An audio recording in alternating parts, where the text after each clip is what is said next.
ಅಲ್ಹಮ್ದುಲಿಲ್ಲಾಹಿ ರಬ್ಬಿಲ್ ಆಲಮೀನ್. ಸರ್ವಸ್ತುತಿಯು ಸರ್ವಲೋಕದ ಒಡೆಯನಿಗೆ ಮೀಸಲು. ಅತ್ಯಂತ ಆದರಣೀಯರಾದ ನನ್ನೆಲ್ಲ ಶ್ರೋತೃಗಳೇ, ಇಂದು ನಾವು ಪ್ರವಾದಿ ಮುಹಮ್ಮದ್ ಸಲ್ಲಲ್ಲಾಹು ಅಲೈಹಿ ವಸಲ್ಲಮರ ಜೀವನ ಸಂದೇಶದ 12ನೇ ಸರಣಿಯಲ್ಲಿದ್ದೇವೆ.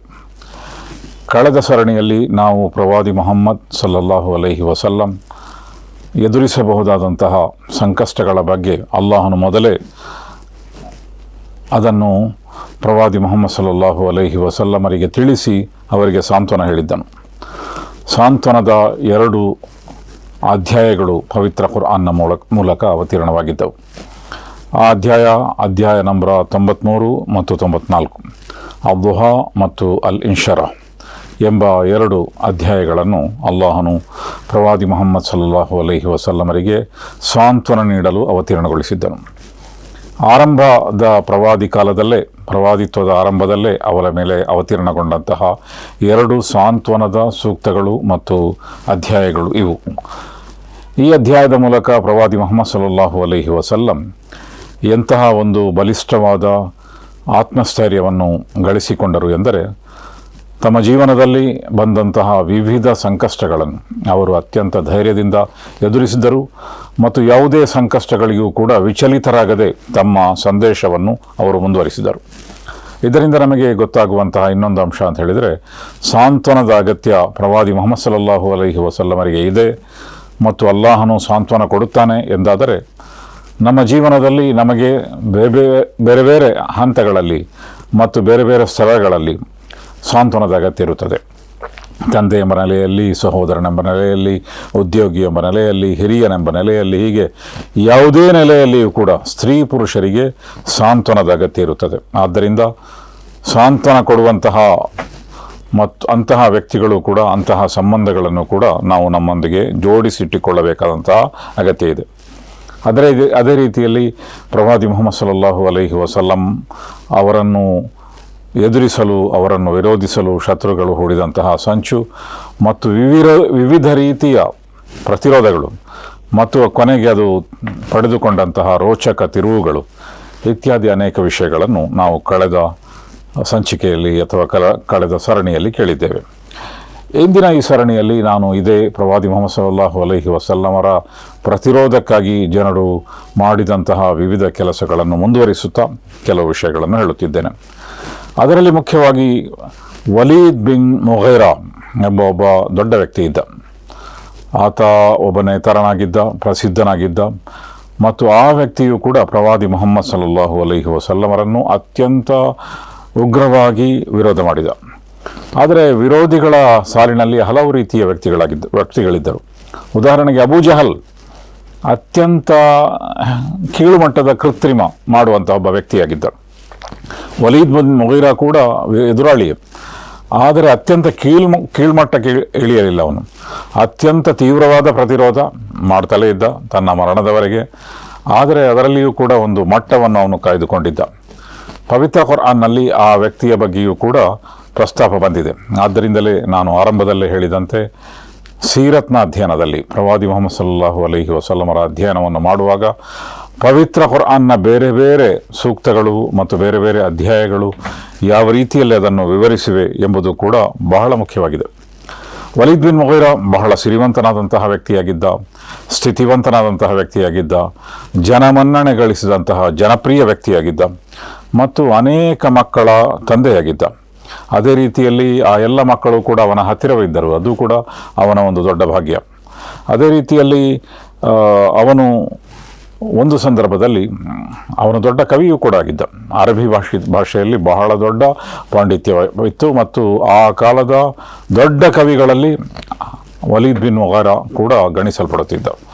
ಒಂದು ಸಂದರ್ಭದಲ್ಲಿ ಅವನು ಪವಿತ್ರ ಕುರ್ಆನನ್ನು ಆಲಿಸಿದಾಗ ಅದರ ಸೌಂದರ್ಯ, ಅದರ ಭಾಷಾ ಸೌಂದರ್ಯ, ಅದರ ನಿರೂಪಣಾ ಶೈಲಿ ಇತ್ಯಾದಿಗಳಿಗೆ ಮಾರು ಹೋಗಿ ಅವನ ಬಾಯಿಯಿಂದ ಒಂದು ಉವಾಚ ಏನು ಹೊರಟಿತೆಂದರೆ, ನಿಜವಾಗಿಯೂ ಕೂಡ ಮುಹಮ್ಮದ್ ಸಲ್ಲಲ್ಲಾಹು ಅಲೈಹಿ ವಸಲ್ಲಂ ಅವರು ಪ್ರಸ್ತುತಪಡಿಸುವಂತಹ ಈ ವಾಣಿ ಅದು ಅತ್ಯಂತ ಸುಂದರವಾಗಿದೆ ಮತ್ತು ಅದರ ಸೌಂದರ್ಯ ನಿಜವಾಗಿಯೂ ಕೂಡ ನಾವೆಲ್ಲರೂ ಕೂಡ ಮಾರು ಹೋಗುವಂತಹ ಸೌಂದರ್ಯವಾಗಿದೆ ಎಂದು ಹೇಳಿದ. ಇದರಿಂದ ಈ ವಿರೋಧದಲ್ಲಿ ಅವನ ಜೊತೆಗಿದ್ದಂತಹ ಅನೇಕ ವ್ಯಕ್ತಿಗಳು ಅವರು ಬಹಳ ಅಸಮಾಧಾನಗೊಂಡರು. ಅವರೆಲ್ಲರೂ ಹೋಗಿ ವಲೀದ್ ಬಿನ್ ಮುಗೀರರನ್ನು ಸಂಪರ್ಕಿಸಿದರು, ಅವನನ್ನು ಭೇಟಿಯಾದರು ಮತ್ತು ಹೇಳಿದರು, ನಿಮ್ಮಂತಹ ಒಬ್ಬ ದೊಡ್ಡ ನಾಯಕ, ಅವರೇ ನಾಯಕನಾಗಿರುವಂತಹ ಒಂದು ಸ್ಥಿತಿಯಲ್ಲೇ ಪ್ರವಾದಿ ಮುಹಮ್ಮದ್ ಸಲ್ಲಲ್ಲಾಹು ಅಲೈಹಿ ವಸಲ್ಲಮರ ಬಗ್ಗೆ ಮತ್ತು ಅವರು ಪ್ರಸ್ತುತಪಡಿಸುವಂತಹ ವಾಣಿಯಾದಂತಹ ಪವಿತ್ರ ಕುರ್ಆನ್ನ ಬಗ್ಗೆ ಅತ್ಯಂತ ಪ್ರಶಂಸೆಯ ಮಾತನ್ನು ಆಡಿದರೆ ನಾವೆಲ್ಲ ವಿರೋಧ ಮಾಡುವುದು ಹೇಗೆ? ಆದ್ದರಿಂದ ಅವರನ್ನು ವಿರೋಧ ಮಾಡುವಾಗ ನಾವೆಲ್ಲರೂ ಸೇರಿ ಎಲ್ಲರಿಗೂ ಅನ್ವಯವಾಗುವಂತಹ, ಎಲ್ಲರೂ ಕೂಡ ಒಂದೇ ರೀತಿಯ ಆಡಬೇಕಾಗಿದೆ ಎಂದು ಹೇಳಿದರು. ಕೆಲವರು ಪ್ರವಾದಿ ಮುಹಮ್ಮದ್ ಸಲ್ಲಲ್ಲಾಹು ಅಲೈಹಿ ವಸಲ್ಲಮರ ಬಗ್ಗೆ ಬೇರೆ ಬೇರೆ ರೀತಿಯ ಆಪಾದನೆಗಳನ್ನು ಮಾಡ್ತಾಯಿದ್ರು. ಕೆಲವರು ಹೇಳ್ತಾ ಇದ್ದರು ಜಾದೂಗಾರ, ಕೆಲವರು ಹೇಳ್ತಾ ಇದ್ದರು ಹುಚ್ಚ, ಕೆಲವರು ಹೇಳ್ತಾ ಇದ್ದರು ಅದು ಒಂದು ರೀತಿಯಲ್ಲಿ ಕವಿ, ಕೆಲವರು ಹೇಳ್ತಾ ಇದ್ದರು ಈ ಸಾಹಿತ್ಯಿಕ ಕೆಲಸದಲ್ಲಿ ಬಹಳ ಪರಿಣಿತನಾದಂತಹ ವ್ಯಕ್ತಿ. ಹೀಗೆ ಬೇರೆ ಬೇರೆ ರೀತಿಯ ಆಪಾದನೆಗಳನ್ನು ಮಾಡ್ತಾಯಿದ್ರು. ಆಗ ಜನರೆಲ್ಲರೂ ಸೇರಿ ವಲೀದ್ ಬಿನ್ ಮುಗೀರರೊಂದಿಗೆ ಹೇಳಿದರು, ಈಗ ಬೇಕಾದಷ್ಟು ಮಂದಿ ಮಕ್ಕಾಕ್ಕೆ ಬರುತ್ತಾರೆ, ಆದ್ದರಿಂದ ಅವರು ಒಬ್ಬೊಬ್ಬರಿಂದ ಒಂದೊಂದು ರೀತಿಯ ಆಪಾದನೆಗಳನ್ನು ಕೇಳಿದರೆ ಈ ಆಪಾದನೆಗಳೆಲ್ಲ ಸುಳ್ಳು ಎಂದು ಅವರು ಭಾವಿಸ್ಬೋದು. ಆ ಸಂದರ್ಭದಲ್ಲಿ ನಾವೆಲ್ಲರೂ ಕೂಡ ಒಂದೇ ರೀತಿಯ ಆಪಾದನೆಯನ್ನು ಮಾಡಬೇಕಾಗಿದೆ ಎಂದು ಅವರು ಹೇಳಿದರು. ಆದ್ದರಿಂದ ಅವನು ಬಹಳ ಆಲೋಚನೆ ಮಾಡಿದನು. ತನ್ನ ಅರಮನೆಯ ಮೇಲೆ ನಿಂತುಕೊಂಡು ಆಚೆ ಈಚೆ ಹೋಗಿ ಹೇಗೆ ಮಾಡುವುದು, ಪ್ರವಾದಿ ಮುಹಮ್ಮದ್ ಸಲ್ಲಲ್ಲಾಹು ಅಲೈಹಿ ವಸಲ್ಲಮರಿಗೆ ಒಂದು ಸಮಾನವಾದ ವಿರೋಧದ ವಾಕ್ಯ, ಅವರು ಇಂತಿಂಥವರಾಗಿದ್ದಾರೆ ಎಂದು ಎಲ್ಲರೂ ಹೇಳುವಂತೆ ಮಾಡುವಾಗ ಏನು ಹೇಳುವುದು ಎಂದು ಅವನು ಆಲೋಚನೆ ಮಾಡಲು ತೊಡಗಿದ. ಏಕೆಂದರೆ ಕವಿ ಎಂದು ಹೇಳುವಂತಿರಲಿಲ್ಲ, ಹುಚ್ಚ ಎಂದು ಹೇಳುವಂತಿರಲಿಲ್ಲ, ಅಥವಾ ಜಾದೂಗಾರ ಎಂದು ಹೇಳುವಂತಿರಲಿಲ್ಲ. ಹೀಗೆ ಬಹಳಷ್ಟು ಆಲೋಚನೆ ಮಾಡಿದ ನಂತರ ಕೊನೆಗೆ ನಮಗೆ ಉಳಿದಿರುವಂತಹ ಒಂದು ಪದ ಪ್ರಾಯಶಃ ಜಾದೂಗಾರ ಮಾತ್ರವಾಗಿರಬಹುದು ಎಂದು ಹೇಳಿ, ಜಾದೂಗಾರ ಪ್ರವಾದಿ ಮುಹಮ್ಮದ್ ಸಲ್ಲಲ್ಲಾಹು ಅಲೈಹಿ ವಸಲ್ಲಮರೆಂದರೆ ಅವರು ಒಂದು ರೀತಿಯಲ್ಲಿ ಮಾಟ ಮಾಡುವಂತಹ ವ್ಯಕ್ತಿ, ಆದ್ದರಿಂದಲೇ ಜನರು ಅವರ ಪ್ರಭಾವಕ್ಕೆ ಒಳಗಾಗುತ್ತಾರೆ ಮತ್ತು ಅವರ ಅನುಯಾಯಿಗಳಾಗಿ ಮಾರ್ಪಡುತ್ತಾರೆ ಎಂಬ ತೀರ್ಮಾನಕ್ಕೆ ಅವನು ಬಂದನು. ಈ ತೀರ್ಮಾನ ಗೊತ್ತಿದ್ದದ್ದು ಅವನಿಗೆ ಮಾತ್ರ. ಏಕೆಂದರೆ ಜನರು ಅವರ ಬಳಿ ಬಂದು ಹೇಳಿದಾಗ ಅವರೊಂದಿಗೆ ಹೇಳಿದನು, ನೀವೆಲ್ಲರೂ ಹೋಗಿ, ನಾನು ಆಲೋಚನೆ ಮಾಡಿ ಹೇಳುತ್ತೇನೆ. ಕೊನೆಗೆ ಅವನು ಬಹಳ ಆಲೋಚನಾಮಗ್ನಾಗಿದ್ದ, ಬಹಳ ಗೊಂದಲಕ್ಕೊಳಗಾಗಿ ಆಚೆ ಈಚೆ ನಡೆದುಕೊಂಡು ಹೋಗ್ತಾ ಇದ್ದ ತನ್ನ ಮನೆಯ ಮೇಲ್ಭಾಗದಲ್ಲಿ, ಮೇಲ್ಛಾವಣಿಯಲ್ಲಿ. ಕೊನೆಗೆ ಅವನೊಂದು ತೀರ್ಮಾನಕ್ಕೆ ಬಂದ. ಇದು ಯಾರಿಗೂ ಗೊತ್ತಿರಲಿಲ್ಲ, ಆದರೆ ಪ್ರವಾದಿ ಮುಹಮ್ಮದ್ ಸಲ್ಲಲ್ಲಾಹು ಅಲೈಹಿ ವಸಲ್ಲಮರಿಗೆ ಅಲ್ಲಾಹನು ವಾಣಿಯ ಮೂಲಕ ವಲೀದ್ ಬಿನ್ ಮುಗೀರ ಏನು ಹೇಳುತ್ತಿದ್ದಾನೆ ಮತ್ತು ಏನು ಭಾವಿಸುತ್ತಿದ್ದಾನೆ ಎಂಬುದನ್ನು ವಾಣಿಯ ಮೂಲಕ ತಿಳಿಸಿದ. ಇಂತಹ ಹಿನ್ನೆಲೆ ನಮಗೆ ಪವಿತ್ರ ಕುರ್ಆನ್ನಲ್ಲಿ ಅನೇಕ ಬಾರಿ ಬರ್ತದೆ. ಅಲ್ಲಿ ಏನೋ ಒಂದು ಸಂಭವಿಸ್ತದೆ, ಯಾರಿಗೂ ಗೊತ್ತಿರುವುದಿಲ್ಲ, ಆದರೆ ಅಲ್ಲಾಹನು ಪವಿತ್ರ ಕುರ್ಆನ್ನ ವಾಣಿಯ ಮೂಲಕ ಪ್ರವಾದಿ ಮುಹಮ್ಮದ್ ಸಲ್ಲಲ್ಲಾಹು ಅಲೈಹಿ ವಸಲ್ಲಮರಿಗೆ ಅದರ ವಿಷಯವನ್ನು ತಿಳಿಸುತ್ತಾನೆ. ಈ ಕಾರಣದಿಂದಲೂ ಅನೇಕರು ಇಸ್ಲಾಂ ಸ್ವೀಕಾರ ಮಾಡುತ್ತಾರೆ. ಯಾಕೆಂತ ಹೇಳಿದರೆ, ಯಾರಿಗೂ ಗೊತ್ತಿರದಂತಹ ಒಂದು ವಿಷಯ, ತನಗೂ ತನ್ನ ಪ್ರಭುವಿಗೂ ಮಾತ್ರ ಗೊತ್ತಿರುವಂತಹ ಒಂದು ವಿಷಯ, ಅಂತಹ ಅತ್ಯಂತ ಸೂಕ್ಷ್ಮವಾದ ಮತ್ತು ಅತ್ಯಂತ ರಹಸ್ಯವಾದ ವಿಷಯಗಳನ್ನು ಕೂಡ ಮರುದಿವಸ ಪವಿತ್ರ ಕುರ್ಆನ್ನ ವಾಣಿಯ ರೂಪದಲ್ಲಿ ಪ್ರವಾದಿ ಮುಹಮ್ಮದ್ ಸಲ್ಲಲ್ಲಾಹು ಅಲೈಹಿ ವಸಲ್ಲಮರು ಹೇಳುತ್ತಾರೆ ಎಂದಾದರೆ ಇವರು ನಿಜವಾಗಿಯೂ ಕೂಡ ಪ್ರವಾದಿಯಾಗಿರಬಹುದು ಎಂದು ಜನರು ಒಪ್ಪುತ್ತಿದ್ದರು ಮತ್ತು ಆ ವಾಣಿಗೆ ಅವರು ಮಾರು ಹೋಗುತ್ತಿದ್ದರು. ಹಾಗೆ ವಲೀದ್ ಬಿನ್ ಮುಗೀರ ಕೂಡ ಅವನು ಆ ವಾಣಿಗೆ ನಿಜವಾಗಿಯೂ ಕೂಡ ಮಾರು ಹೋಗಿದ್ದ. ಆದರೆ ಹಠ ಸಾಧನೆ ಮತ್ತು ನಾನೇ ದೊಡ್ಡವನಾಗಿರಬೇಕು, ನಾನು ಯಾವಾಗಲೂ ಕೂಡ ನಾಯಕನೆಂದು ಕರೆಸಲ್ಪಡಬೇಕು, ನನ್ನ ಪೂರ್ವ ಪಿತರಿಂದ ಬಂದಿರುವಂತಹ ಆ ಒಂದು ಸ್ಥಾನಮಾನ, ಅದರ ಬಗ್ಗೆ ನಾನು ಎಂದೂ ಕೂಡ ರಾಜಿ ಮಾಡಿಕೊಳ್ಳುವಂತಿಲ್ಲ, ಇಂತಹ ಒಂದು ಹಠ ಮತ್ತು ಅಹಂಭಾವ, ಈ ಕಾರಣದಿಂದಾಗಿ ಅವನು ಇಸ್ಲಾಂ ಸ್ವೀಕಾರ ಮಾಡಲಿಕ್ಕೆ ಸಿದ್ಧನಿರಲಿಲ್ಲ. ಆದರೆ ಪವಿತ್ರ ಕುರ್ಆನ್ನ ಬಗ್ಗೆ ಅವರು ನಿಜವಾಗಿಯೂ ಕೂಡ ಬಹಳ ಪ್ರಭಾವಿತರಾಗಿದ್ದ. ಹೀಗೆ ಅವನೊಂದು ತೀರ್ಮಾನವನ್ನು ಮಾಡಿ, ಇನ್ನು ಎಲ್ಲರೂ ಕೂಡ ಪ್ರವಾದಿ ಮುಹಮ್ಮದ್ ಸಲ್ಲಲ್ಲಾಹು ಅಲೈಹಿ ವಸಲ್ಲಮರ ಬಗ್ಗೆ ಅವರು ಜಾದೂಗಾರರಾಗಿದ್ದಾರೆ ಎಂದು ಅಥವಾ ಮಾಟಗಾರರಾಗಿದ್ದಾರೆ ಎಂದು ಹೇಳುವಂತಹ ತೀರ್ಮಾನವನ್ನು ಮಾಡಿದ. ಇದರ ಬಗ್ಗೆ ಅಲ್ಲಾಹನು ಪವಿತ್ರ ಕುರ್ಆನ್ನ ಒಂದು ವಾಣಿಯಲ್ಲಿ, ಪವಿತ್ರ ಕುರ್ಆನ್ನ ಒಂದು ಅಧ್ಯಾಯದಲ್ಲಿ ಸವಿವರವಾಗಿ ಅಲ್ಲಾಹನು ಪ್ರವಾದಿ ಮುಹಮ್ಮದ್ ಸಲ್ಲಲ್ಲಾಹು ಅಲೈಹಿ ವಸಲ್ಲಮರಿಗೆ ತಿಳಿಸಿದನು. ಆ ವಾಣಿ 74ನೇ ಅಧ್ಯಾಯವಾಗಿದೆ. ಸೂರಾ ಅಲ್ ಮುದ್ದಸ್ಸಿರ್ ಎಂಬ ಅಧ್ಯಾಯದಲ್ಲಿ ಬೇರೆ ಬೇರೆ ವಿಷಯಗಳು ಬಂದಿದೆ. ಉದಾಹರಣೆಗೆ ಅದರಲ್ಲಿ ಏನು ಹೇಳಲಾಗಿದೆ ಅಂತ ಹೇಳಿದರೆ, ಝರ್ನಿ ವಮನ್ ಖಲಕ್ತು ವಹೀದ, ನೀವು ಈ ವಿಚಾರವನ್ನು ನನಗೆ ಬಿಟ್ಟು ಬಿಡಿ ಓ ಪ್ರವಾದಿ ಮುಹಮ್ಮದ್ ಸಲ್ಲಲ್ಲಾಹು ಅಲೈಹಿ ವಸಲ್ಲಮರೇ, ಮತ್ತು ನಾನು ಒಬ್ಬಂಟಿಯಾಗಿ ಮತ್ತು ವಿಶಿಷ್ಟವಾಗಿ ಸೃಷ್ಟಿಸಿದಂತಹ ವಲೀದ್ ಬಿನ್ ಮುಗೀರನನ್ನು ಕೂಡ ನನಗೆ ಬಿಟ್ಟು ಬಿಡಿ. ಝರ್ನಿ ವಮನ್ ಖಲಕ್ತು ವಹೀದ ಅಂತ ಹೇಳಿದರೆ ವಿಶಿಷ್ಟ ರೀತಿಯ ಸೃಷ್ಟಿ ಅಥವಾ ವಾಹಿದ್ ಅಂತ ಹೇಳಿದರೆ ಒಂದು, ಅವನನ್ನು ಏಕಾಂಗಿಯಾಗಿ ನಾವು ಸೃಷ್ಟಿ ಮಾಡಿದ್ದೇವೆ. ವಲೀದನ್ ಬಿನ್ ಮುಗೀರನ ಬಗ್ಗೆ ಅವನ ಹೆಸರೆತ್ತದೆ ಮಾರ್ಮಿಕವಾಗಿ ಈ ನುಡಿಗಳನ್ನು ಹೇಳಲಾಗುತ್ತದೆ. ಅವನನ್ನು ನಮ್ಮ ಪಾಲಿಗೆ ಬಿಟ್ಟು ಬಿಡಿ, ಮತ್ತು ಅವರನ್ನು ನಾವು ವಿಶಿಷ್ಟವಾಗಿ ಸೃಷ್ಟಿ ಮಾಡಿದ್ದೇವೆ, ಮತ್ತು ಸೃಷ್ಟಿ ಮಾಡುವಾಗ ಅವನು ಒಬ್ಬಂಟಿಗನಾಗಿದ್ದ. ವಜಾಲ್ತು ಲಹು ಮಾಲಂ ಮಮ್ದೂದ, ಮತ್ತು ನಾವು ಅವರಿಗೆ ಹೇರಳ ಪ್ರಮಾಣದಲ್ಲಿ ಸಂಪತ್ತನ್ನು ಕೊಟ್ಟೆವು. ಜಗತ್ತಿನ ಅನೇಕ ಸಿರಿವಂತರು ಭಾವಿಸುವುದು ಏನಂತ ಹೇಳಿದರೆ, ಈ ಸಂಪತ್ತೆಲ್ಲವನ್ನು ನಾನು ಸಂಪಾದಿಸಿದ್ದು. ಅವರು ಸಂಪಾದಿಸಿದ್ದು ಹೌದು, ಆದರೆ ಅವರಿಗೆ ಬುದ್ಧಿಮತ್ತೆಯನ್ನು ಕೊಟ್ಟದ್ದು, ಅವರಿಗೆ ಆರೋಗ್ಯವನ್ನು ಕೊಟ್ಟಿದ್ದು, ಮತ್ತು ಅವರಿಗೆ ಅವಕಾಶಗಳನ್ನು ಕಲ್ಪಿಸಿದ್ದು, ಅವರಿಗೆ ಅಂತಹ ಹಣ ಸಂಪಾದನೆಗೆ ಬೇಕಾದಂತಹ ಅನುಗ್ರಹ ಅದೆಲ್ಲವನ್ನು ಕೂಡ ಕಲ್ಪಿಸಿದ್ದು ಒಬ್ಬ ದೇವನು. ಆದ್ದರಿಂದ ದೇವನ ಅನುಗ್ರಹ ಇಲ್ಲದೆ, ದೇವನು ಅವಕಾಶಗಳನ್ನು ಕಲ್ಪಿಸದೆ, ದೇವನು ಆರೋಗ್ಯ ಮತ್ತು ಭಾಗ್ಯ ಇತ್ಯಾದಿಗಳನ್ನು ದಯಪಾಲಿಸದೆ ಯಾರಿಗೂ ಏನೂ ಮಾಡಲಿಕ್ಕೆ ಸಾಧ್ಯವಾಗುವುದಿಲ್ಲ. ಆದ್ದರಿಂದಲೇ ಅಲ್ಲಾಹನು ಇಲ್ಲಿ ಹೇಳುತ್ತಾನೆ, ಅವನಿಗೆ ನಾವು ಸಾಕಷ್ಟು ಸಂಪತ್ತನ್ನು ಕೊಟ್ಟೆವು. ವಬನೀನ ಶುಹೂದ, ಮತ್ತು ಸದಾ ಅವನ ಜೊತೆಗೆ ಇರುವಂತಹ ಅನೇಕ ಪುತ್ರರನ್ನು ಕೊಟ್ಟೆವು. ಇದು ಕೂಡ ಅವನಿಗೆ ದೇವನು ಕೊಟ್ಟಂತಹ ಒಂದು ದೊಡ್ಡ ಸೌಭಾಗ್ಯವಾಗಿತ್ತು. ಅನೇಕ ಪುತ್ರರಿದ್ದರು, ಸಮರ್ಥವಾದಂತಹ ಪುತ್ರರು, ಮತ್ತು ಅವರೆಲ್ಲರೂ ಕೂಡ ಹತ್ತಿರವೇ ಇದ್ದರು. ಕೆಲವರಿಗೆ ಮಕ್ಕಳಿರುತ್ತಾರೆ, ಆದರೆ ದೂರ ದೂರ ಇರುತ್ತಾರೆ, ಅಥವಾ ಮಕ್ಕಳು ಅವರಿಂದ ಬೇರೆ ಬೇರೆ ಕಡೆಗಳಲ್ಲಿ, ಬೇರೆ ಬೇರೆ ಊರುಗಳಲ್ಲಿ ಎಲ್ಲರೂ ಇರ್ತಾರೆ. ಅಂತಹ ಉದಾಹರಣೆಗಳನ್ನು ಈಗಲೂ ಕೂಡ ನಿಮಗೆ ಎಲ್ಲಿಯೂ ಕಾಣ್ಬೋದು. ಆದರೆ ಅವನ ಒಂದು ಸೌಭಾಗ್ಯ ಏನು ಅಂತ ಹೇಳಿದರೆ, ಅನೇಕ ಪುತ್ರರಿದ್ದರು ಮತ್ತು ಎಲ್ಲರೂ ಕೂಡ ಅವನ ಜೊತೆಗೇ ಇದ್ದರು. ವಮಹತ್ತು ಲಹು ತಮ್ಹೀದ, ಮತ್ತು ಅವನು ನಾಯಕತ್ವದ ಸ್ಥಾನಕ್ಕೆ ಏರಲು ಬೇಕಾದಂತಹ ಎಲ್ಲ ವಿಷಯಗಳನ್ನು ನಾವು ಸುಗಮಗೊಳಿಸಿದೆವು. ಅನೇಕ ಜನರು ನಾವು ದೊಡ್ಡ ನಾಯಕರಾಗಿದ್ದೇವೆ, ನಾವೊಂದು ನಾಯಕತ್ವದ ಸ್ಥಾನದಲ್ಲಿದ್ದೇವೆ ಮತ್ತು ಇದೆಲ್ಲವೂ ನಮ್ಮಿಂದಲೇ ಆಗಿದ್ದು ಅಂತ ಭಾವಿಸ್ತಾರೆ. ಆದ್ದರಿಂದ ಅದನ್ನು ಕೂಡ ಅಲ್ಲಾಹನು ಇಲ್ಲಿ ಸ್ಪಷ್ಟಪಡಿಸುತ್ತಿದ್ದಾನೆ. ಒಂದು ವೇಳೆ ವಲೀದ್ ಬಿನ್ ಮುಗೀರ ನಾಯಕನಾಗಿದ್ದರೆ ಅದೆಲ್ಲವನ್ನೂ ಕೂಡ ನಾವು ಸುಗಮಗೊಳಿಸಿದ್ದು ಆ ಮಾರ್ಗವನ್ನು. ಏಕೆಂದರೆ ನಮಗೆ ತಿಳಿದು ಬರುವಂತಹ ಒಂದು ವಿಷಯ ಅಂತ ಹೇಳಿದರೆ, ಅಲ್ಲಾಹನು ಕೆಲವೊಮ್ಮೆ ಒಳ್ಳೆಯ ವ್ಯಕ್ತಿಗಳಿಗೆ ಸಂಕಷ್ಟವನ್ನು ಕೊಡ್ತಾನೆ, ಕೆಟ್ಟ ವ್ಯಕ್ತಿಗಳಿಗೂ ಕೂಡ ಬೇಕಾದಷ್ಟು ಅಲ್ಲಾಹನು ಲೋಕದಲ್ಲಿ ಕೊಡ್ತಾನೆ. ಆದ್ದರಿಂದ ಲೋಕದಲ್ಲಿ ಏನಿದೆ ಅವನಿಗೆ ಲೌಕಿಕ ಭಾಗ್ಯ ಎಂಬುದರ ಆಧಾರದಲ್ಲಿ ಖಂಡಿತವಾಗಿಯೂ ಕೂಡ ದೇವನೊಂದಿಗೆ ಅವನ ಸಂಬಂಧ ಎಷ್ಟು ಆಳವಾಗಿದೆ ಅಥವಾ ದೇವನು ಅವನನ್ನು ಎಷ್ಟು ಇಷ್ಟಪಡುತ್ತಾನೆ ಎಂದು ನಿರ್ಧರಿಸಲಿಕ್ಕೆ ಸಾಧ್ಯ ಇಲ್ಲ. ಆದ್ದರಿಂದ ಇಲ್ಲಿ ಅಲ್ಲಾಹನು ಹೇಳುವುದು, ಅವನು ಆ ಸ್ಥಿತಿಯಲ್ಲಿದ್ದರೆ, ಸಿರಿವಂತನಾಗಿದ್ದರೆ, ಅನೇಕ ಪುತ್ರರನ್ನು ಹೊಂದಿದ್ದರೆ ಮತ್ತು ನಾಯಕತ್ವದ ಸ್ಥಾನವನ್ನು ಹೊಂದಿದ್ದರೆ ಅದೆಲ್ಲವೂ ಕೂಡ ನಾವು ಕೊಟ್ಟದ್ದು. ಸುಮ್ಮ ಯತ್ಮೌ ಅನ್ ಅರೀದ್, ಮತ್ತು ಇಷ್ಟಾಗಿಯೂ ಕೂಡ ಅವನು ನನಗೆ ಮತ್ತಷ್ಟು ಸಿಗಬೇಕು ಎಂದು ಬಯಸುತ್ತಾನೆ. ಇದು ಎಲ್ಲರೂ ಸಾಮಾನ್ಯವಾಗಿ ಬಯಸುವಂಥದ್ದು. ಎಷ್ಟೇ ಹಣ ಇದ್ದರೂ ಕೂಡ ಇನ್ನಷ್ಟು ಬೇಕು ಅಂತ ಭಾವಿಸ್ತಾನೆ, ಮತ್ತು ಎಷ್ಟೇ ಸ್ಥಾನಮಾನ ಇದ್ದರೂ ಕೂಡ ಇದಕ್ಕಿಂತ ಹೆಚ್ಚಿನದ್ದು ಬೇಕು ಅಂತ ಭಾವಿಸ್ತಾನೆ. ವಲೀದ್ ಬಿನ್ ಮುಗೀರ ಕೂಡ ಇದರಿಂದ ಮುಕ್ತನಾಗಿರಲಿಲ್ಲ. ಆದ್ದರಿಂದಲೇ ಅಲ್ಲಾಹನು ಹೇಳುವುದು, ಎಲ್ಲವನ್ನೂ ಕೂಡ ನಾವು ಕೊಟ್ಟಿದ್ದೆವು, ಆದರೂ ಕೂಡ ಅವನ ಒಂದು ವಿಭಾವನೆ ಹೇಗಾಗಿತ್ತು ಅಂತ ಹೇಳಿದರೆ, ಮತ್ತೆ ಮತ್ತೆ ಹೆಚ್ಚು ಸಿಗಬೇಕು, ಇನ್ನಷ್ಟು ಸಿಗಬೇಕು ಎಂದು ಅವನು ಬಯಸುತ್ತಿದ್ದನು. ಕಲ್ಲ ಇನ್ನಹು ಕಾನ ಲಿ ಆಯಾತಿನ ಅನೀದ, ಖಂಡಿತವಾಗಿಯೂ ಇಲ್ಲ, ಅವನು ನಮ್ಮ ಸೂಕ್ತಗಳ ಶತ್ರುವಾಗಿದ್ದಾನೆ. ಪವಿತ್ರ ಕುರ್ಆನ್ನ ಯಾವ ಸೂಕ್ತಗಳನ್ನು ನಾವು ಇಳಿಸುತ್ತಿದ್ದೇವೋ ಅದರ ಶತ್ರುವಾಗಿದ್ದಾನೆ ಅವನು. ಉರ್ಹಿಕುಹು ಸಊದ, ಮತ್ತು ಅವನನ್ನು ನಾವು ದುರ್ಗಮವಾದ ಏರನ್ನು ಏರುವಂತೆ ಮಾಡುವೆವು. ಪರಲೋಕದ ಜೀವನದ ಬಗ್ಗೆ ಇಲ್ಲಿ ಹೇಳಲಾಗ್ತಾ ಇದೆ. ಲೋಕದಲ್ಲಿ ನಾವೆಷ್ಟೆಲ್ಲ ಕೊಟ್ಟಿದ್ದೇವೆ, ಮತ್ತಷ್ಟು ಸಿಗಬೇಕು ಎಂದು ಅವನು ಬಯಸುತ್ತಾನೆ. ಆದರೆ ಅವನು ಖಂಡಿತವಾಗಿಯೂ ನಮ್ಮ ಸೂಕ್ತಗಳನ್ನು ವಿರೋಧಿಸುವವನು, ಮತ್ತು ನಿರ್ಣಾಯಕ ದಿನದಲ್ಲಿ ಅವನಿಗೆ ನಾವು ಖಂಡಿತವಾಗಿಯೂ ಸಂಕಷ್ಟವನ್ನು ಕೊಡುವೆವು ಮತ್ತು ದುರ್ಗಮವಾದ ಏರನ್ನು ಏರುವಂತೆ ಮಾಡುವೆವು. ಇಷ್ಟೆಲ್ಲ ಅವನ ಬಗ್ಗೆ ಒಂದು ಪೀಠಿಕೆಯನ್ನು ಹೇಳಲಾಯಿತು.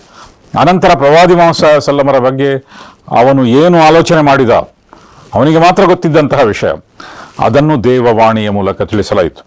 ಇನ್ನಹು ಫಕ್ಕರ ವ ಕದ್ದರ್, ಅವನು ಖಂಡಿತವಾಗಿಯೂ ಆಲೋಚನೆ ಮಾಡಿದನು ಮತ್ತು ಒಂದು ನಿರ್ಧಾರಕ್ಕೆ ಬಂದನು. ಸುಮ್ಮ ಕುತಿಲ ಕೈಫ ಕದ್ದರ್, ಮತ್ತು ಅವನು ನಾಶವಾಗಲಿ, ಎಂತಹ ಒಂದು ತೀರ್ಮಾನಕ್ಕೆ ಅವನು ಬಂದನು. ಸುಮ್ಮನದರ್, ಅನಂತರ ಅವನು ಜನರ ಕಡೆಗೆ ನೋಡಿದನು. ಸುಮ್ಮ ಆಬಸವ ಬಸರ್, ಅನಂತರ ಅವನು ವಿಮುಖನಾದನು, ಮುಖ ತಿರುಗಿಸಿಕೊಂಡನು. ಸುಮ್ಮ ಅದ್ಬರ ವಸ್ತಕ್ಬರ್, ಅನಂತರ ಅವನು ತಿರುಗಿದನು ಮತ್ತು ತನ್ನ ಅಹಂಕಾರವನ್ನು ತೋರಿದನು.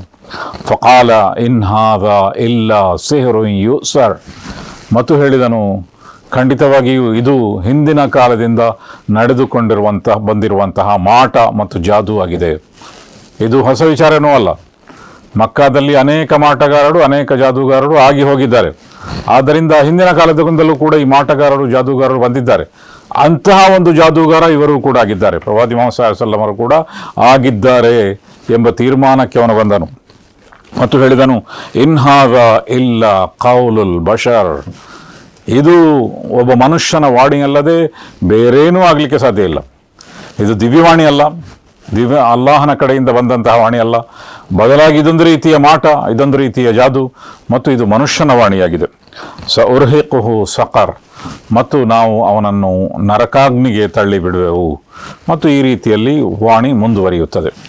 ಈ ಮೂಲಕ ವಲೀದ್ ಬಿನ್ ಮುಗೀರಾ ಪ್ರವಾದಿ ಮೊಹಮ್ಮದ್ ಸಲ್ಲಲ್ಲಾಹು ಅಲೈಹಿ ವಸಲ್ಲಮರ ಬಗ್ಗೆ ಮಾಡಿದ್ದಂತಹ ಆಲೋಚನೆಗಳು, ಅದರ ಬಗ್ಗೆ ಅಲ್ಲಾಹನು ಪ್ರವಾದಿ ಮೊಹಮ್ಮದ್ ಸಲ್ಲಲ್ಲಾಹು ಅಲೈಹಿ ವಸಲ್ಲಮರಿಗೆ ತಿಳಿಸುತ್ತಾನೆ ಮತ್ತು ಆ ವಾಣಿಯನ್ನು ಅವರು ಯಾವಾಗಲೂ ಕೂಡ ಓದಿ ಕೇಳಿಸುತ್ತಿದ್ದರು. ಹೀಗೆ ವಲೀದ್ ಬಿನ್ ಮುಗೀರಾ ಯಾವ ವಿಭಾವನೆಯನ್ನು ಹೊಂದಿದ್ದಾನೆ ಮತ್ತು ಯಾವ ರೀತಿಯ ತೀರ್ಮಾನವನ್ನು ಮಾಡಿದ್ದಾನೆ ಎಂದು ಜನರಿಗೆ ತಿಳಿಸಲಾಯಿತು. ಆದರೆ ವಲೀದ್ ಬಿನ್ ಮುಗೀರಾ ಇಷ್ಟೆಲ್ಲ ಗೊತ್ತಾಗಿಯೂ ಕೂಡ ಇಂತಹ ಒಂದು ವಾಣಿ ಪ್ರವಾದಿ ಮೊಹಮ್ಮದ್ ಸಲ್ಲಲ್ಲಾಹು ಅಲೈಹಿ ವಸಲ್ಲಮರ ಮೇಲೆ ಅವತೀರ್ಣವಾಗಿದೆ ಮತ್ತು ಅದನ್ನು ಅವರು ಅಷ್ಟು ಸುಂದರವಾಗಿ ಸಾದರಪಡಿಸಿದ್ದಾರೆ ಎಂದು ಹೇಳುವಾಗಲೂ ಕೂಡ ಒಬ್ಬ ಕವಿ ಎಂಬ ನೆಲೆಯಲ್ಲಿ ಅವನಿಗೆ ಗೊತ್ತಾಗಬೇಕಾಗಿತ್ತು. ಇದು ಪ್ರವಾದಿ ಮೊಹಮ್ಮದ್ ಸಲ್ಲಲ್ಲಾಹು ಅಲೈಹಿ ವಸಲ್ಲಮರಿಗೆ ತಲುಪಬೇಕಾದರೆ ಮತ್ತು ಪ್ರವಾದಿ ಮೊಹಮ್ಮದ್ ಸಲ್ಲಲ್ಲಾಹು ಅಲೈಹಿ ವಸಲ್ಲಮರಂತಹ ಯಾವುದೇ ಸಾಹಿತ್ಯಿಕ ಹಿನ್ನೆಲೆ ಇಲ್ಲದಂತಹ ಒಬ್ಬ ನಿರಕ್ಷರಿ ವ್ಯಕ್ತಿ ಎಷ್ಟೋ ಸುಂದರವಾದಂತಹ ವಾಣಿಯನ್ನು ಮುಂದಿಡಬೇಕಾದರೆ ಇದು ಅಲ್ಲಾಹನ ವಾಣಿಯಾಗಿರಬೇಕು ಎಂದು ಒಳ ಮನಸ್ಸಿನಿಂದ ಅವನು ಒಪ್ಪಿರಬಹುದು. ಆದರೆ ಅವನ ದಾಷ್ಟ್ಯತನ ಮತ್ತು ಉದ್ದಟತನ ಹಾಗೂ ಅಹಂಕಾರದಿಂದಾಗಿ ಬಾಹ್ಯವಾಗಿ ಅದನ್ನು ಒಪ್ಪಲು ಅವನಿಗೆ ಸಾಧ್ಯವಾಗಲಿಲ್ಲ. ಹೀಗೆ ಅವರನ್ನು ಎದುರಿಸುತ್ತಲೇ ಹೋದನು. ಆದರೆ ನಮಗೆ ಗೊತ್ತಾಗುವಂತಹ ಇನ್ನೊಂದು ಅಂಶ ಏನಂತ ಹೇಳಿದರೆ, ಅವರ ಮಗ, ಬಹಳ ಸಮರ್ಥನಾದಂತಹ ಮತ್ತು ದೊಡ್ಡ ಸೇನಾನಿಯಾಗಿದ್ದಂತಹ ಮಗ ಖಾಲಿದ್ ಬಿನ್ ವಲೀದ್ ರದಿಯಲ್ಲಾಹು ತಾಲಾ ಅನ್ಹು, ಅವರನ್ನು ಬಿಡುಗಡೆ ಮಾಡಬೇಕಾದರೆ ದೊಡ್ಡ ಬಿಡುಗಡೆಯ ದಂಡವನ್ನು ತೆರಬೇಕು ಎಂದು ಹೇಳಿದರು. ಆದ್ದರಿಂದ ಅವರ ಸಹೋದರರು ಮಕ್ಕಾದಿಂದ ಬಂದರು ಮತ್ತು ದೊಡ್ಡ ದಂಡವನ್ನು ತೆತ್ತು ಅವರನ್ನು ಬಿಡುಗಡೆ ಮಾಡಿದರು. ಕೊನೆಗೆ ಖಾಲಿದ್ ಬಿನ್ ವಲೀದ್ ಬಿಡುಗಡೆಯಾದ ನಂತರ ಹೇಳಿದರು, ನಾನು ನನ್ನ ಸಹೋದರರ ಜೊತೆಗೆ ಹೋಗುವುದಿಲ್ಲ, ಬದಲಾಗಿ ನಾನು ಇಸ್ಲಾಂ ಸ್ವೀಕಾರ ಮಾಡುತ್ತೇನೆ ಎಂದು ಹೇಳಿ ಲಾ ಇಲಾಹ ಇಲ್ಲಲ್ಲಾಹ್ ಮುಹಮ್ಮದುರ್ ರಸೂಲುಲ್ಲಾಹ್, ಅಲ್ಲಾಹನಲ್ಲದೆ ಆರಾಧ್ಯನಿಲ್ಲ, ಪ್ರವಾದಿ ಮೊಹಮ್ಮದ್ ಸಲ್ಲಲ್ಲಾಹು ಅಲೈಹಿ ವಸಲ್ಲಂ ಅಲ್ಲಾಹನ ಪ್ರವಾದಿಯಾಗಿದ್ದಾರೆ ಎಂಬ ಮಂತ್ರವನ್ನು ಉಚ್ಚರಿಸಿ ಇಸ್ಲಾಮಿನ ವರ್ತುಳದೊಳಕ್ಕೆ ಬಂದರು. ಆಗ ಜನರು ಅವರಿಗೆ ಕೇಳಿದರು, ಈಗಷ್ಟೇ ನಿಮ್ಮ ಸಹೋದರರು ಬಂದು ದೊಡ್ಡ ಮೊತ್ತವನ್ನು ನಿಮಗೆ ಕೊಟ್ಟಿದ್ದಾರೆ ನಿಮ್ಮನ್ನು ಬಿಡುಗಡೆ ಮಾಡಲಿಕ್ಕೆ, ನೀವು ಮೊದಲೇ ಹೇಳ್ಬೋದಾಗಿತ್ತಲ್ಲ, ಇಷ್ಟೊಂದು ಮೊತ್ತವನ್ನು ನಿಮ್ಮ ತಂದೆಯವರಿಗೆ ಅಥವಾ ನಿಮಗೆ ಉಳಿಸಬಹುದಾಗಿತ್ತು. ಅದಕ್ಕೆ ಅವರು ಹೇಳಿದರು, ನನಗೆ ಗೊತ್ತಿತ್ತು, ಆದ್ದರಿಂದಲೇ ನಾನು ಅವರು ಮೊತ್ತವನ್ನೆಲ್ಲ ಕೊಟ್ಟು ಬಿಡುಗಡೆಯಾದ ನಂತರ ನನ್ನ ಈ ಇಸ್ಲಾಂ ಸ್ವೀಕಾರದ ಪ್ರಕಟಣೆಯನ್ನು ಮಾಡಿದ್ದೇನೆ. ಏಕೆಂದರೆ ಅದಕ್ಕಿಂತ ಮೊದಲು ನಾನು ಮಾಡಿದ್ದರೆ ಹಣಕ್ಕಾಗಿ ಮಾಡ್ತಾ ಇದ್ದಾನೆ ಅಥವಾ ಯಾವುದಾದರೂ ಒಂದು ಯುಕ್ತಿಯನ್ನು ಮುಂದಿಟ್ಟುಕೊಂಡು ಒಂದು ವಿಪತ್ತಿನಿಂದ ಹೇಗಾದರೂ ಪಾರಾಗಲಿಕ್ಕಾಗಿ ಅವನು ಇಸ್ಲಾಂ ಸ್ವೀಕಾರ ಮಾಡಿದ್ದಾನೆ ಎಂದು ಜನರು ಭಾವಿಸುವಂತಹ ಒಂದು ಸಾಧ್ಯತೆ ಇತ್ತು.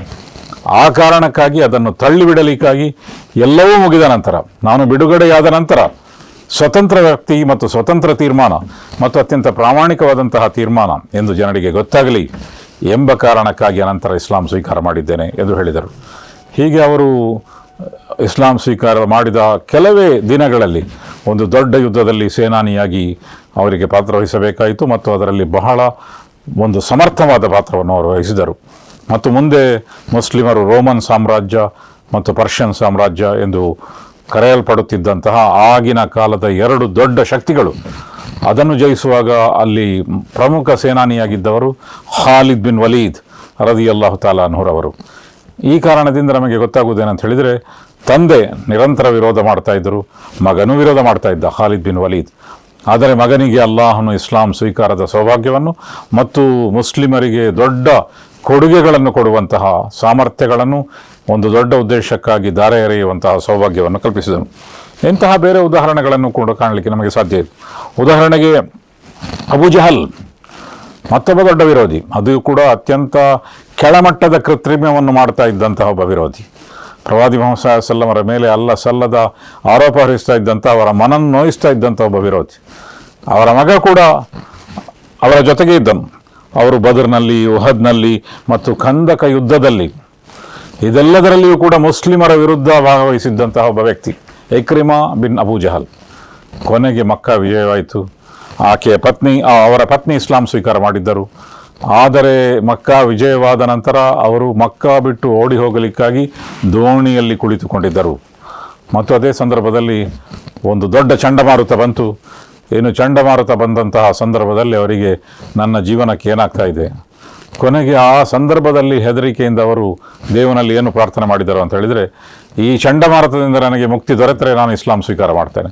ಪ್ರಾಯಶಃ ನನ್ನ ಜೀವನವೇ ಒಂದು ಇಕ್ಕಟ್ಟಿನಲ್ಲಿ ಸಿಲುಕಿದೆ, ಅದಕ್ಕೆ ಕಾರಣ ನಾನು ಪ್ರವಾದಿ ಮುಹಮ್ಮದ್ ಸಲ್ಲಲ್ಲಾಹು ಅಲೈಹಿ ವಸಲ್ಲಮರ ವಿರೋಧ ಮಾಡ್ತಾ ಇರುವುದು ಆಗಿರಬಹುದು ಎಂದು ಹೇಳಿ ಇಸ್ಲಾಂ ಸ್ವೀಕಾರಕ್ಕೆ ಸಿದ್ಧರಾದರು. ಒಂದು ವೇಳೆ ಆ ಚಂಡಮಾರುತದಿಂದ ನಾನು ಬಚಾವಾದರೆ. ಈ ಸುದ್ದಿ ಅವರ ಪತ್ನಿಗೆ ಸಿಕ್ಕಿತು. ಆ ಸಿಕ್ಕಿದಾಗ ಅವರು ಪ್ರವಾದಿ ಮುಹಮ್ಮದ್ ಸಲ್ಲಲ್ಲಾಹು ಅಲೈಹಿ ವಸಲ್ಲಮರ ಬಳಿ ಬಂದು ಕೇಳಿದರು, ನನ್ನ ಪತಿಯಾಗಿರುವಂತಹ ಇಕ್ರಿಮಾ ಅವರು ಇಸ್ಲಾಂ ಸ್ವೀಕಾರ ಮಾಡಲಿಕ್ಕೆ ಸಿದ್ಧರಿದ್ದಾರೆ, ನೀವು ಅವರನ್ನು ಕ್ಷಮಿಸಬೇಕು, ಅವರ ಆಗಮನಕ್ಕೆ ಅವಕಾಶ ಮಾಡಿಕೊಡಬೇಕು. ಪ್ರವಾದಿ ಮುಹಮ್ಮದ್ ಸಲ್ಲಲ್ಲಾಹು ಅಲೈಹಿ ವಸಲ್ಲಂ ಹೇಳಿದರು, ಖಂಡಿತವಾಗಿಯೂ ಕೂಡ ಅವರು ಬರ್ಬೋದು. ಆದ್ದರಿಂದ ದೂರದಿಂದ ಬರ್ತಾ ಇರುವಾಗ ಯಾರು ಬರ್ತಾ ಇರುವುದು?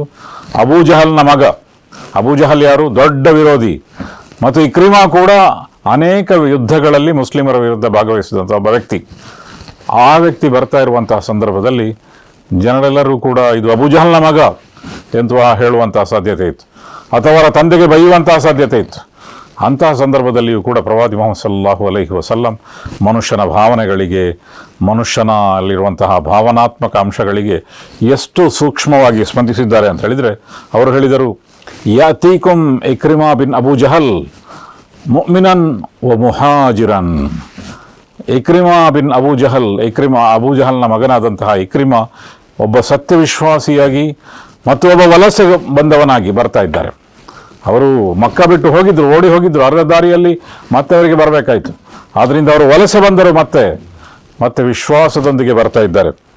ವಲಾ ತಸುಬ್ಬು ಅಬಾಹು, ಅವರ ತಂದೆಯ ಬಗ್ಗೆ ಯಾರೂ ಕೂಡ ಕಟಕಿಯಾಡದಿರಿ, ಕೆಟ್ಟ ಮಾತುಗಳನ್ನಾಡದಿರಿ. ಯಾರು ತಂದೆ ಅಂತ ಹೇಳಿದರೆ ಕೊನೆಗಾಲದವರೆಗೂ ಕೂಡ ಪ್ರವಾದಿ ಮುಹಮ್ಮದ್ ಸಲ್ಲಲ್ಲಾಹು ಅಲೈಹಿ ವಸಲ್ಲಮರನ್ನು ವಿರೋಧಿಸಿದಂತಹ ಅಬೂ ಜಹಲ್, ಅವರ ಬಗ್ಗೆ ನೀವು ಕೆಟ್ಟದ ಮಾತುಗಳನ್ನು ಆಡದಿರಿ.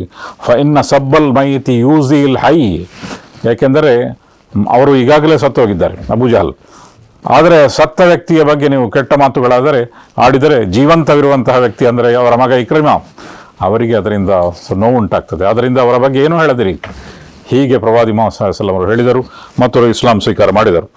ಇದರಿಂದ ಮತ್ತು ಇಸ್ಲಾಂ ಸ್ವೀಕಾರ ಮಾಡಿದ ನಂತರ ಅವರು ನಿರಂತರವಾಗಿ ಬೇರೆ ಬೇರೆ ಇಸ್ಲಾಮಿನ ಕೆಲಸಗಳಲ್ಲಿ ಭಾಗವಹಿಸಿದರು ಮತ್ತು ಯರ್ಮೂಕ್ ಎಂಬ ಯುದ್ಧದಲ್ಲಿ ಅವರು ಹುತಾತ್ಮರಾದರು ಕೂಡ.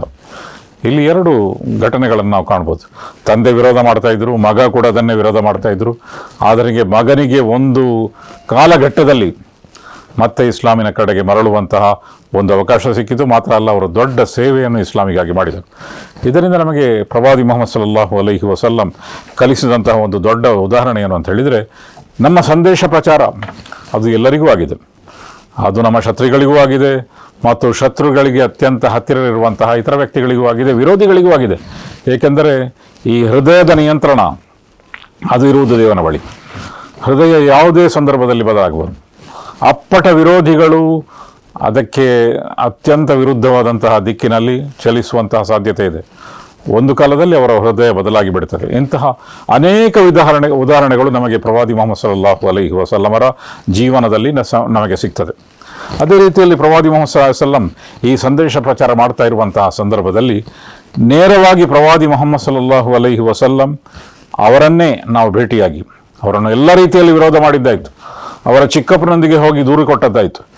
ಏನು ನಾವು ಅವರೊಂದಿಗೆ ಹೋಗಿ ವಿನಂತಿ ಮಾಡೋಣ ಮತ್ತು ಆ ವಿನಂತಿ ಮಾಡಿ ಅವರಿಗೆ ನಾವು ಯಾವುದನ್ನು ಮಾಡಲಿಕ್ಕೂ ಏನು ಕೊಡಲಿಕ್ಕೂ ಸಿದ್ಧರಿದ್ದೇವೆ, ನೀವು ನಿಮ್ಮ ಈ ಒಂದು ಹೊಸ ಧರ್ಮದ ಪ್ರಚಾರ ಅದರಿಂದ ನೀವು ಸ್ವಲ್ಪ ದೂರ ಇರಬೇಕು ಎಂದು ಹೇಳಲಿಕ್ಕಾಗಿ ಉತ್ಬಾ ಬಿನ್ ರಬೀಅ ಎಂಬ ವ್ಯಕ್ತಿಯನ್ನು ಎಲ್ಲರೂ ಸೇರಿ ಒಟ್ಟಿಗೆ ಕಳಿಸಿದರು. ಆ ಉತ್ಬಾ ಬಿನ್ ರಬಿ ಪ್ರವಾದಿ ಮುಹಮ್ಮದ್ ಸಲ್ಲಲ್ಲಾಹು ಅಲೈಹಿ ವಸಲ್ಲಮರ ಬಳಿಗೆ ಬಂದರು ಮತ್ತು ಅವರಿಗೆ ಅನೇಕ ಬಗೆಯ ವಾಗ್ದಾನಗಳನ್ನು ಮಾಡಿದರು. ನಿಮಗೆ ನಾವು ಮದುವೆ ಮಾಡಬೇಕಾದರೆ ಮದುವೆ ಮಾಡ್ತೇವೆ ಮತ್ತು ಸಂಪತ್ತು ಬೇಕಿದ್ದರೆ ಸಂಪತ್ತು ಕೊಡ್ತೇವೆ, ನಿಮ್ಮನ್ನು ದೊಡ್ಡ ಅಧಿಕಾರದಲ್ಲಿ ಕುಳ್ಳಿರಿಸಬೇಕಾದರೆ ಅದಕ್ಕೂ ಕೂಡ ನಾವು ಸಿದ್ಧರಿದ್ದೇವೆ.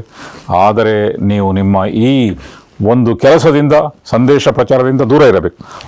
ಆಗ ಅವರು ಪವಿತ್ರ ಕುರ್ಆನ್ನ ಒಂದು ವಾಣಿಯನ್ನು, ಪವಿತ್ರ ಕುರ್ಆನ್ನ ಒಂದು ಅಧ್ಯಾಯವನ್ನು ಓದಿದರು. ಅದು ಸೂರತ್ ಫುಸ್ಸಿಲತ್ ಆಗಿದೆ. ಫುಸ್ಸಿಲತ್ ಹೇಗೆ ಆರಂಭ ಆಗ್ತದೆ ಅಂತ ಹೇಳಿದರೆ, ಹಾಮೀಮ್ ತನ್ಜೀಲುಂ ಮಿನರ್ ರಹ್ಮಾನಿರ್ ರಹೀಮ್. ಇದು ಅತ್ಯಂತ ದಯಾಮಯನಾದ ಕರುಣಾನಿಧಿಯಾದ ದೇವನಿಂದ ಅವತೀರ್ಣವಾದಂತಹ ಗ್ರಂಥವಾಗಿದೆ. ಕಿತಾಬುನ್ ಫುಸ್ಸಿಲತ್ ಆಯಾತುಹು ಕುರ್ಆನನ್ ಅರಬಿಯ್ಯನ್ ಲಿಕೌಮಿ ಯಅಲಮೂನ್. ಇದು ತನ್ನ ಸಂದೇಶವನ್ನು ಅತ್ಯಂತ ಸ್ಪಷ್ಟವಾಗಿ ಸಾರುವಂತಹ ಸೂಕ್ತಗಳಿರುವಂತಹ ಒಂದು ಗ್ರಂಥ ಮತ್ತು ಅರಬಿ ಗ್ರಂಥ. ತಿಳಿಯದಿರುವಂತಹ ತಿಳಿಗೇಡಿಗಳಾದ ಜನರಿಗೆ ಜ್ಞಾನವನ್ನು ಕೊಡುವಂತಹ ಒಂದು ಗ್ರಂಥ. ಬಶೀರಂ ವ ನಜೀರ, ಸುವಾರ್ತೆಯನ್ನು ಕೊಡುವಂತಹ ಒಂದು ಗ್ರಂಥ, ಮುನ್ನೆಚ್ಚರಿಕೆಯನ್ನು ಕೊಡುವಂತಹ ಒಂದು ಗ್ರಂಥ. ಅರಬಿ ಭಾಷೆಯಲ್ಲಿ ಅದರ ಸೂರೆ ಫುಸಿಲತ್ನ ಬಹಳ ಉದ್ದವಾದ ಸೂಕ್ತಗಳನ್ನು ಅವರು ಓದುತ್ತಾ ಹೋದರು. ಇದನ್ನು ಕೇಳಿದಾಗ ಉತ್ಬಾ ಬಿನ್ ರಬಿ ಅವರ ಮಾನಸಲೋಕ ಬದಲಾಯಿತು. ಅನಂತರ ಅವರು ಅಲ್ಲಿಂದ ತಿರುಗಿ ಬಂದರು ಮತ್ತು ತಮ್ಮ ಜೊತೆಗಾರರೊಂದಿಗೆ ಹೇಳಿದರು, ಇನ್ನು ನಾವು ಪ್ರವಾದಿ ಮುಹಮ್ಮದ್ ಸಲ್ಲಲ್ಲಾಹು ಅಲೈಹಿ ವಸಲ್ಲಮರನ್ನು ಅವರ ಪಾಡಿಗೆ ಬಿಟ್ಟು ಬಿಡೋಣ. ಏಕೆಂದರೆ ಅವರು ನಮ್ಮ ಮುಂದಿಡುವಂತಹ ವಾಣಿ ಅದು ಬಹಳ ಮಾರ್ಮಿಕವಾಗಿ ಅತ್ಯಂತ ಸುಂದರವಾದ ಸಂದೇಶವನ್ನು ಕೊಡುವಂತಹ ಒಂದು ಗ್ರಂಥವಾಗಿದೆ. ಆದ್ದರಿಂದ ಅವರನ್ನು ಯಾವ ರೀತಿಯಲ್ಲೂ ಎದುರಿಸಲಿಕ್ಕೆ ನಮಗೆ ಸಾಧ್ಯವಿಲ್ಲ. ನಾನು ಅವರನ್ನು ಅವರ ಪಾಡಿಗೆ ಬಿಟ್ಟು ಬಿಡೋಣ ಎಂದು ಹೇಳಿದರು. ಹೀಗೆ ಅವರನ್ನು ವಿರೋಧಿಸುವಂತಹ ಹಲವು ಪ್ರಯೋಗಗಳು, ಅವರನ್ನು ತಮ್ಮ ಕೆಲಸದಿಂದ ನಿಲ್ಲಿಸುವಂತಹ, ತಡೆದಿರಿಸುವಂತಹ ಅನೇಕ ಪ್ರಯೋಗಗಳು ನಡೆದವು ಮತ್ತು ಎಲ್ಲ ಪ್ರಯೋಗಗಳು ಕೂಡ ಒಂದು ರೋಚಕ ತಿರುವನ್ನು ಕಂಡುಕೊಂಡಿತ್ತು. ಅದೇ ರೀತಿಯಲ್ಲಿ ಇದೇ ವಲೀದ್ ಬಿನ್ ಮುಗೀರ, ದೊಡ್ಡ ನಾಯಕ, ಅವನು ಕೂಡ ಪ್ರವಾದಿ ಮುಹಮ್ಮದ್ ಸಲ್ಲಲ್ಲಾಹು ಅಲೈಹಿ ವಸಲ್ಲಮರನ್ನು ಎಲ್ಲ ರೀತಿ ವಿರೋಧಿಸಿದ ಬಳಿಕ ಕೊನೆಗೆ ಒಂದು ಹೊಂದಾಣಿಕೆಗೆ ಬಂದನವನು. ಬಂದು ಎಲ್ಲರೊಂದಿಗೆ ಸಂಪರ್ಕಿಸಿದ ಬಳಿಕ ಒಂದು ಹೊಂದಾಣಿಕೆ ಮಾತಾಡಲಿಕ್ಕಾಗಿ ಪ್ರವಾದಿ ಮುಹಮ್ಮದ್ ಸಲ್ಲಲ್ಲಾಹು ಅಲೈಹಿ ವಸಲ್ಲಮರ ಬಳಿಗೆ ಬಂದು ಒಂದು ಹೊಸ ಹೊಂದಾಣಿಕೆಯ, ಹೊಸ ಒಡಂಬಡಿಕೆಯ ಮಾತನಾಡಿದನು. ಅದೇನಂತ ಹೇಳಿದರೆ, ನೀವು ಹೇಳುವುದೆಲ್ಲವೂ ಸರಿ, ನಾವು ಅದನ್ನು ಒಪ್ಪಿಕೊಳ್ತೇವೆ, ಆದರೆ 1 ವರ್ಷದ ತನಕ ಒಪ್ಪಿಕೊಳ್ತೇವೆ. 1 ವರ್ಷದ ಅನಂತರ 1 ವರ್ಷ ನಮ್ಮ ಹಳೆಯ ದೇವರುಗಳು, ಅವರನ್ನು ನಾವು ಪೂಜಿಸೋಣ. 1 ವರ್ಷ ನೀವು ಹೇಳುವಂತೆ ಮಾಡೋಣ, ಮತ್ತೊಂದು ವರ್ಷ ನಾವು ಹೇಳುವಂತೆ ನೀವು ಮಾಡಿ. ಆದ್ದರಿಂದ ನಮ್ಮ ನಡುವೆ ಆ ಒಂದು ಸಂಬಂಧವನ್ನು ನಾವು ಇಟ್ಟುಕೊಳ್ಳೋಣ. ಪುರಾತನ ಕಾಲದಿಂದ, ನಮ್ಮ ತಾತ ಮುತ್ತಾತಿರ ಕಾಲದಿಂದ ಬಂದಿರುವಂತಹ ಅನೇಕ ಬಗೆಯ ಸಂಪ್ರದಾಯಗಳು, ಅದನ್ನು ಬಿಟ್ಟು ಬಿಡುವಂತಿಲ್ಲ. ಆದ್ದರಿಂದ ನಿಮ್ಮದನ್ನು ನಾವು ಒಪ್ಪಿಕೊಳ್ತೇವೆ, ನಮ್ಮದನ್ನು ನೀವು ಒಪ್ಪಿಕೊಳ್ಳಿ, ಅಂತಹ ಒಪ್ಪಂದಕ್ಕೆ ಬರೋಣ ಎಂದು ಹೇಳಿದನು. ಆಗ ಅಲ್ಲಾಹನು ಒಂದು ವಾಣಿಯನ್ನು ಅವತೀರ್ಣಗೊಳಿಸಿದನು. ಅದನ್ನು ಸೂರಾ ಅಲ್ ಕಾಫಿರೂನ್ ಎಂದು ಹೇಳ್ತಾರೆ. ಅದರಲ್ಲಿ ಏನು ಹೇಳಲಾಗಿದೆ ಅಂತ ಹೇಳಿದರೆ, ಕುಲ್ ಯಾ ಅಯ್ಯುಹಲ್ ಕಾಫಿರೂನ್, ಹೇಳಿರಿ ಓ ಪ್ರವಾದಿ ಮುಹಮ್ಮದ್ ಸಲ್ಲಲ್ಲಾಹು ಅಲೈಹಿ ವಸಲ್ಲಮರೇ, ಓ ಸತ್ಯ ನಿಷೇಧಿಗಳೇ, ಲಾ ಅಅಬುದು ಮಾ ತಅಬುದೂನ್, ನೀವು ಆರಾಧನೆ ಮಾಡುವುದನ್ನು ನಾನು ಆರಾಧನೆ ಮಾಡುವುದಿಲ್ಲ. ವಲಾ ಅಂತುಮ್ ಆಬಿದೂನ ಮಾ ಅಅಬುದ್, ಮತ್ತು ನಾನು ಯಾವುದನ್ನು ಆರಾಧನೆ ಮಾಡುತ್ತೇನೋ, ಯಾವ ಏಕದೇವನನ್ನು ಆರಾಧನೆ ಮಾಡುತ್ತೇನೋ ಅದನ್ನು ನೀವು ಆರಾಧನೆ ಮಾಡುವುದಿಲ್ಲ. ವಲಾ ಅನ ಆಬಿದು ಮಾ ಅಬತ್ತುಮ್, ಅದೇ ರೀತಿಯಲ್ಲಿ ನಾನು ಕೂಡ ನೀವು ಆರಾಧನೆ ಮಾಡುವುದನ್ನು ನಾನು ಆರಾಧನೆ ಮಾಡುವುದಿಲ್ಲ. ವಲಾ ಅಂತುಮ್ ಆಬಿದೂನ ಮಾ ಅಬುದ್, ಅದೇ ರೀತಿಯಲ್ಲಿ ನೀವು ಕೂಡ ನಾನು ಆರಾಧನೆ ಮಾಡುವುದನ್ನು ನೀವು ಆರಾಧನೆ ಮಾಡುವುದಿಲ್ಲ. ಲಕುಂ ದೀನುಕುಂ ವಲಿಯ ದೀನ್, ನಿಮಗೆ ನಿಮ್ಮ ಧರ್ಮ, ನನಗೆ ನನ್ನ ಧರ್ಮ ಎಂದು ಅವರು ಹೇಳಿದರು. ಇದು ಈ ಮೂಲಕ ಒಂದು ಸ್ಪಷ್ಟವಾದ ವಿಚಾರವನ್ನು ಹೇಳಿದರು. ಇಂತಹ ಹೊಂದಾಣಿಕೆ, ಇದನ್ನೆಲ್ಲವೂ ಕೂಡ ಏಕದೇವತ್ವದಲ್ಲಿ ಸಾಧ್ಯ ಇಲ್ಲ. ಏಕದೇವತ್ವದ ಸಂದೇಶ ಅದು ನಿಷ್ಠುರವಾದ, ನಿಷ್ಕಳಂಕವಾದ ಒಂದು ಸಂದೇಶ. ಒಬ್ಬ ದೇವನನ್ನು ಆರಾಧನೆ ಮಾಡುವುದು ಅಂತ ಹೇಳಿದರೆ ಅದರಲ್ಲಿ ಮತ್ತೆ ಹೊಂದಾಣಿಕೆ ಮಾಡಲಿಕ್ಕಿಲ್ಲ ಎಂದು ಹೇಳಿದರು. ಈ ವಾಣಿಯ ಬಗ್ಗೆ ಪ್ರವಾದಿ ಮುಹಮ್ಮದ್ ಸಲ್ಲಲ್ಲಾಹು ಅಲೈಹಿ ವಸಲ್ಲಮರಿಗೆ ಎಷ್ಟು ಒಂದು ರೀತಿಯ ಪ್ರೀತಿ ಇತ್ತು ಅಂತ ಹೇಳಿದರೆ, ಕೆಲವೊಮ್ಮೆ ಫಜರ್ ನಮಾಜ್ನಲ್ಲಿ ಸಾಮಾನ್ಯವಾಗಿ ಉದ್ದದ ಅಧ್ಯಾಯಗಳನ್ನು ಓದಬೇಕು ಎಂಬಂಥ ಒಂದು ಪರಿಪಾಠ ಇದೆ. ಆದರೆ ಪ್ರವಾದಿ ಮುಹಮ್ಮದ್ ಸಲ್ಲಲ್ಲಾಹು ಅಲೈಹಿ ವಸಲ್ಲಮರು ಕೆಲವೊಮ್ಮೆ ಈ ಸಣ್ಣ ಅಧ್ಯಾಯವನ್ನು ಓದ್ತಾ ಇದ್ದರು. ಕೆಲವೊಮ್ಮೆ ರಾತ್ರಿಯ ನಮಾಜಿನಲ್ಲಿ, ತಹಜ್ಜುದ್ ನಮಾಜ್ ಅಂತ ಹೇಳ್ತೇವೆ, ರಾತ್ರಿಯ ಅಂತಿಮಯಾಮಗಳಲ್ಲಿ ಓದುವಂಥ ನಮಾಜ್, ಅದರಲ್ಲಿಯೂ ಕೂಡ ಇದೇ ವಾಕ್ಯವನ್ನು ಹೇಳ್ತಾ ಇದ್ರು. ಕೆಲವೊಮ್ಮೆ ಮಗರಿಬ್ ನಮಾಜಿನಲ್ಲಿ, ಮಗರಿಬ್ ಅಂತ ಹೇಳಿದರೆ ಮುಸ್ಸಂಜೆಯ ನಂತರ ಮಾಡುವಂತಹ ಒಂದು ಪ್ರಾರ್ಥನೆ, ಅದು ಜೋರಾಗಿ ಓದುತ್ತಾರೆ. ಅದರಲ್ಲಿ ಉದಾಹರಣೆಗೆ ಮಧ್ಯಾಹ್ನ ಮತ್ತು ಸಂಜೆಯ ಪ್ರಾರ್ಥನೆಯಲ್ಲಿ ಜೋರಾಗಿ ಓದುವುದಿಲ್ಲ. ಅನಂತರ ಜೋರಾಗಿ ಓದುವಂತಹ ಸಮಯ ಬರುವುದು ಮುಸ್ಸಂಜೆಯ ಪ್ರಾರ್ಥನೆ. ಆ ಮುಸ್ಸಂಜೆಯ ಪ್ರಾರ್ಥನೆಯಲ್ಲಿಯೂ ಕೆಲವೊಮ್ಮೆ ಈ ಅಧ್ಯಾಯವನ್ನು ಅವರು ಓದ್ತಾ ಇದ್ರು. ಇದರಿಂದ ನಮಗೆ ಅರ್ಥವಾಗುವಂತಹ ಇನ್ನೊಂದು ವಿಷಯ ಅಂತ ಹೇಳಿದರೆ, ಸಾಮೂಹಿಕ ಪ್ರಾರ್ಥನೆಗಳಲ್ಲಿ ಸಣ್ಣ ಸಣ್ಣ ಅಧ್ಯಾಯಗಳನ್ನು ಓದಬೇಕು ಅಥವಾ ಓದಬಹುದು.